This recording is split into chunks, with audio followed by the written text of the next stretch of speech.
Miss Lorraine Ellison stopped me in my tracks one day in my kitchen.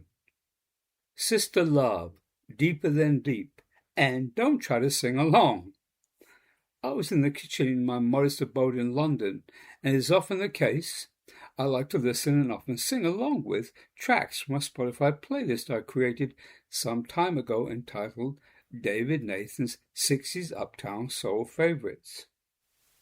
While cutting up some cabbage and garlic bulbs, both organic of course, to steam for my evening meal, I joined in with Maxine Brown, One Step at a Time, Dee Dee Warwick, I'm Gonna Make You Love Me, The Radiance, Voice Your Choice, and Irma Thomas, It's Starting to Get to Me Now. All reminders of my youth, each song serving up a particular memory from the time when I first began to treasure real soul music. Maxine's Ode to a Hasty Lover, penned by a very then youthful Ashford and Simpson with their writing partner Joshie Joe Armstead.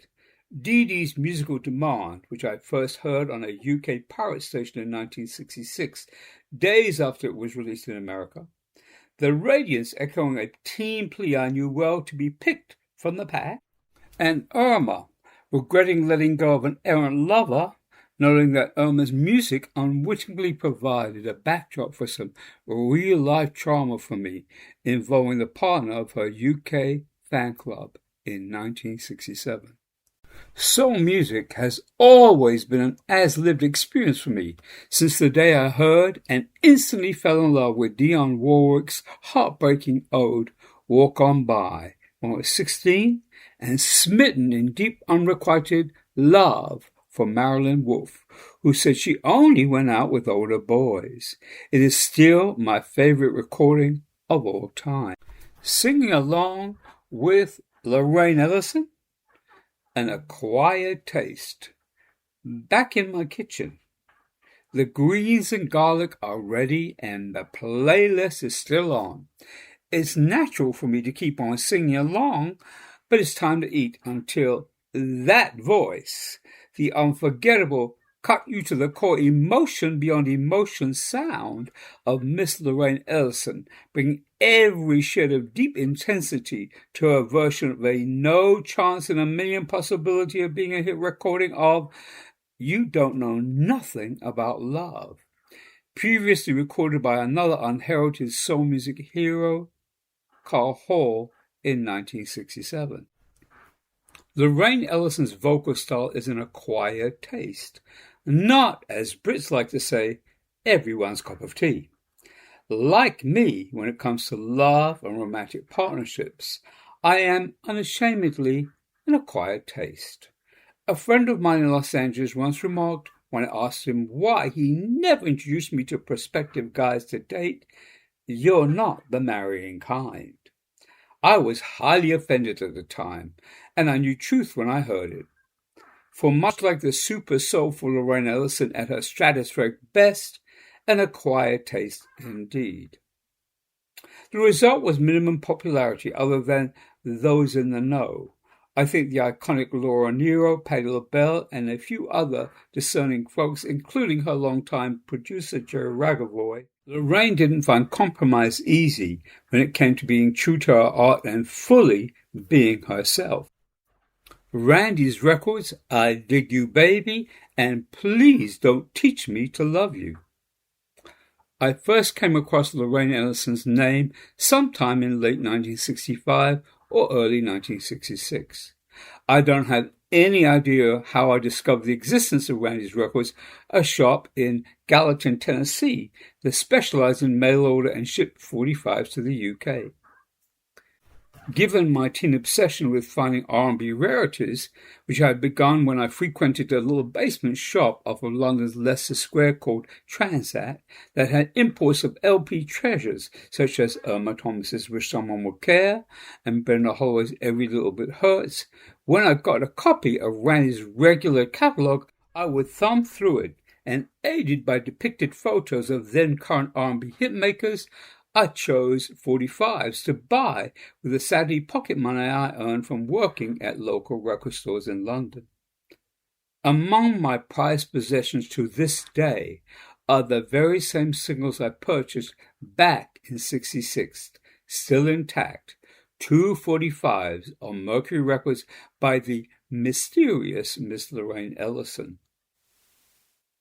About 6 months after Lorraine's second Mercury single was released, with a brilliant B-side, Please Don't Teach Me to Love You, penned by the ever-amazing Van McCoy, with a lyric to which I could relate as a lovelorn teen, a new recording emerged on Warner Brothers, seemingly out of nowhere. As I would discover 8 years later in my first full-on interview with Miss Ellison, it was hardly that.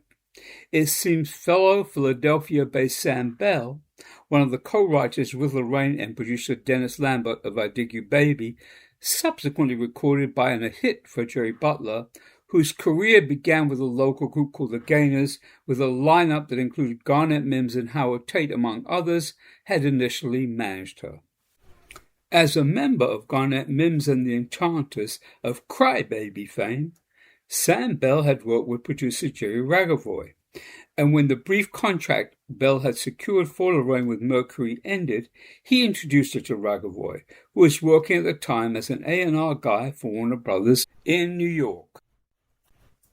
Stay With Me was written by Ragavoy with George David Weiss, known for such standards as What a Wonderful World and Lullaby of Birdland.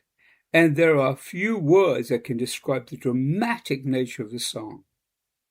Suffice to say that Lorraine Ellison brought all of the power and emotion of her years as a gospel singer with the family group the Ellison Singers to the 3-minute-plus opus.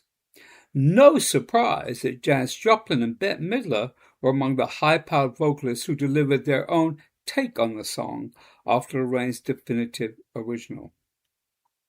Lorraine, 1974.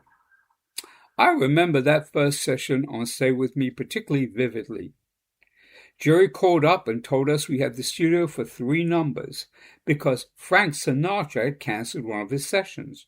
Well, Gary Sherman was the arranger for the session, and he had a huge orchestra assembled for Frank Sinatra. No one told them that he cancelled, and that I was going to be recording instead. And it was real funny watching them go over the scores for the songs we were doing. When it came time for me to come out to record, the guys just fell apart.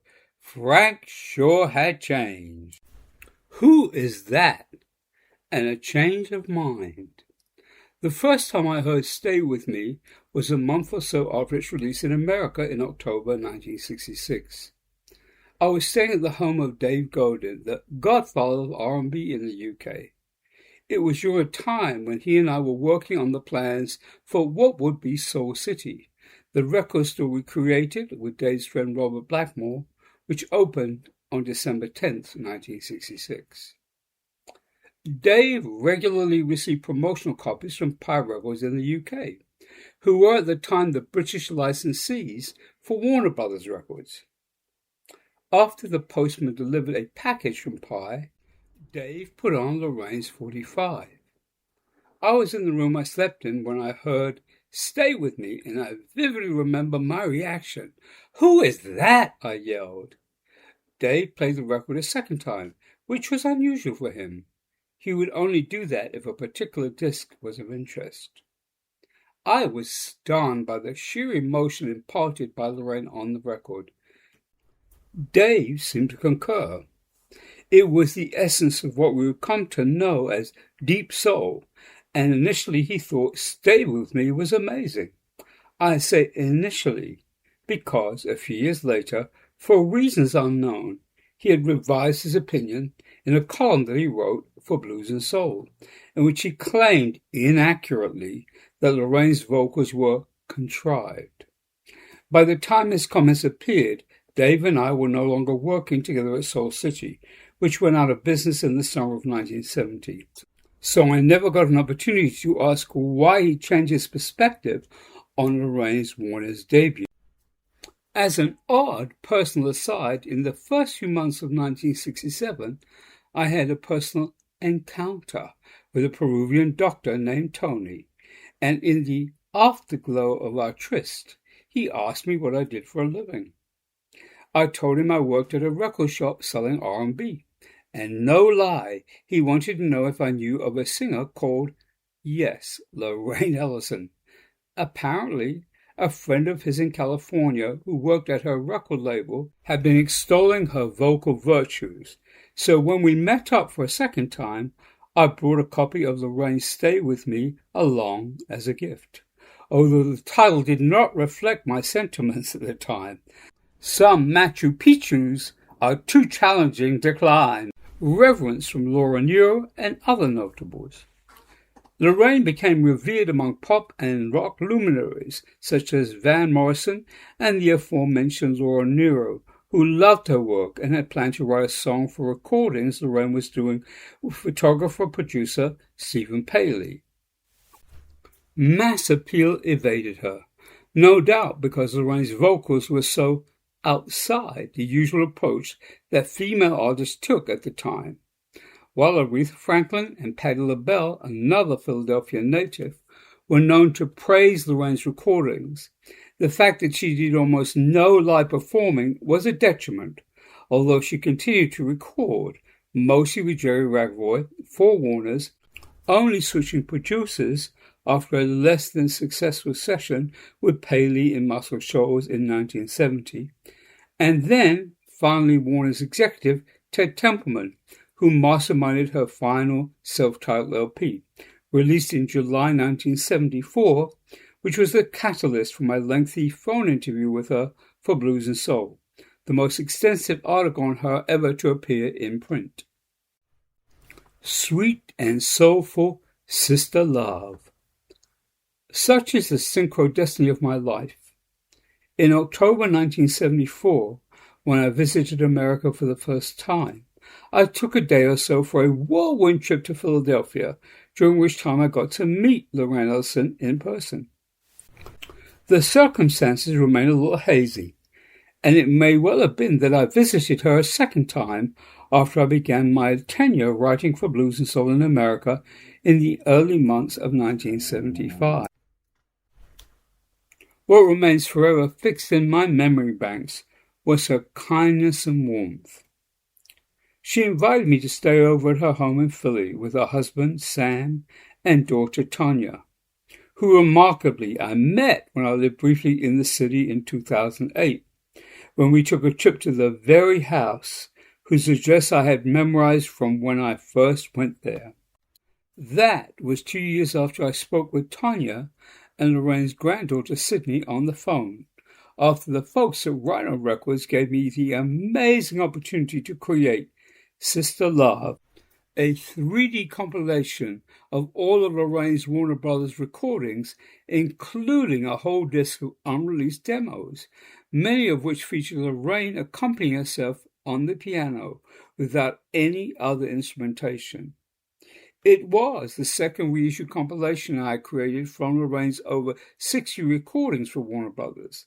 The first an Ichiban Soul Classics 23-track CD, thanks to my friend John Abbey, who was the editor and owner of Blues and Soul for many years, and without whom I may never have had the chance to write for the magazine in the US in 1975, let alone begin my own reissue label 20 years later. More synchrodestiny. Like so many of the greatest artists I've ever had the pure joy to meet, after relishing and bathing in the magnificence of their work, Lorraine never got the public acclaim, recognition, and acceptance her unique talent deserved. And yet, I muse, if she touched just one soul, and I know she did, speaking directly and personally, there's a quiet assurance that she got her divine job done. Please do listen to this playlist I created of some of Sister Love's work, but a warning, please don't try to sing along.